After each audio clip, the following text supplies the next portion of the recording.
Hello, my name is Carl Harricks of PREDICTif Solutions.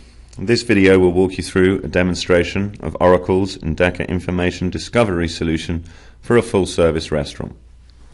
This solution combines multiple sets of data from various source systems and displays it as an analytical tool for the user. We will focus on revenue data, consumer sentiment, geographical data, as well as weather data within this demonstration. We will go over different metrics and discovery possibilities contained within the solution by leveraging the different data sets. By analyzing consumer sentiment, we will see the vast capabilities of combining both unstructured data with structured data to obtain an even greater understanding of operations across the business.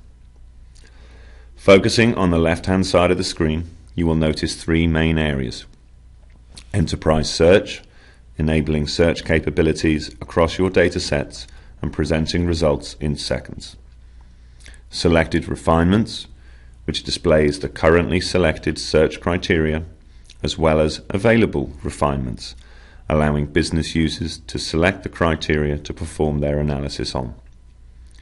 These are the attributes pulled out of each of the ingested data sets. By clicking on an attribute, the page filters itself to display only data related to that attribute. This changes across all pages within the application, enabling in-context analytics throughout the solution. To the right, you will see the different display capabilities, enhancing your user's experience and enabling graphical representation of analytics.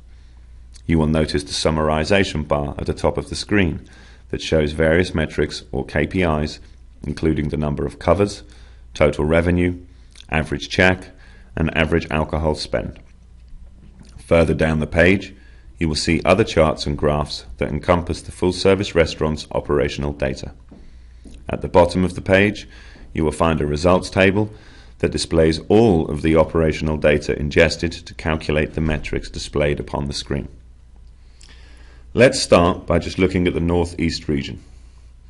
I will go down to the location attribute and select Boston, Stamford, and Providence.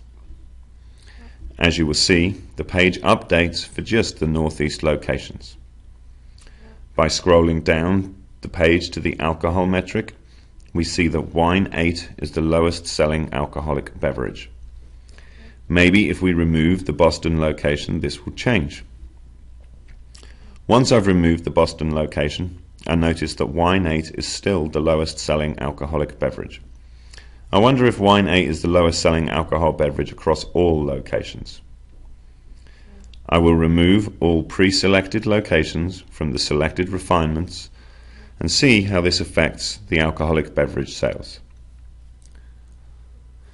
By removing all refinements, we see that wine 8 is not the lowest selling alcoholic beverage across all locations, but that bar liquor C is. This could tell us a number of things. Either wine 8 is not popular in that particular region and should be substituted off the menu for a more appealing beverage.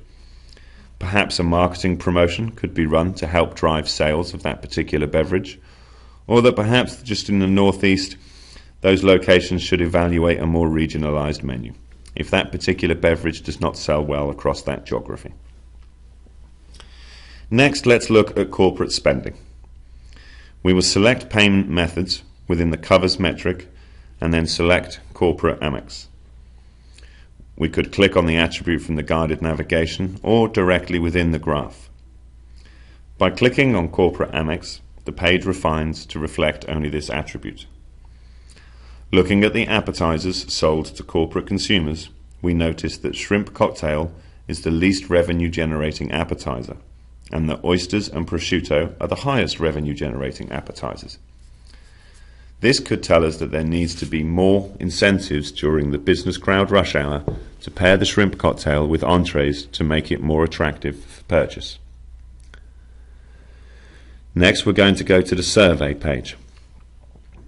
We will see the tag clouds at the bottom of the screen that show us the different keywords that come out of consumer sentiment. As a keyword has more instances, the more bigger and bolder the font within the tag cloud. You can see this with words such as cold when compared to crummy. By looking at the survey graph, we notice that Atlanta has the highest amount of responses. Let's click on Atlanta and see if we can drill down further. Let's focus on the negative themes to see if we can better understand situations that would cause bad survey responses. Within the negative themes, we see the word disrespected. Let's click on that. Then when we move to the geography page, we notice right away that both customers were female. Let's see if we can see the actual store locations to where this occurred. When looking within the record details, we noticed that the initial survey occurred at the store with a specified geocode. We also noticed that this survey occurred on a Sunday at 5 p.m. By looking at the other survey's record details, we noticed that this store was located at the same geocode, telling us at this particular location we are experiencing poor standards of service. We also noticed that this survey occurred on a Friday at 5 p.m. This could tell us that the waiting staff during that shift could be the culprit, or the manager on duty needs further assistance in that particular location. Next, we're going to navigate to the comments card page. We notice that Denver has the worst ratings out of all locations, reflected by the negative sentiment in the graph on the right. When clicking on Denver, the negative themes tag cloud represents the most frequently occurring keywords when comments have been captured. It seems that there are some issues with the porcini mushrooms, as well as the entrees being dried out.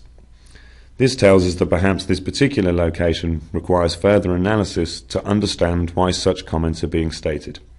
This could indicate a quality control issue. Finally, when reviewing the weather page, we can analyze how adverse weather conditions can affect revenue sales across all locations.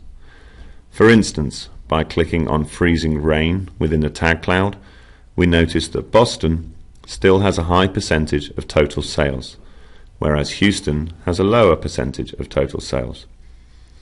This could tell us that Boston customers are more accustomed to dining out during adverse weather conditions. There are several actions we could take as a result of this insight. We could offer incentives to Houston diners to encourage them to dine with us during adverse weather conditions. We could adjust our stock levels, reducing them to take into account a reduction in demand, or we could also reduce our labour for that anticipated adverse weather timeframe. We hope that this full-service restaurant demonstration helped you understand the vast capabilities of Endeca information discovery when incorporating structured and unstructured data across multiple data sets. Thank you for your time.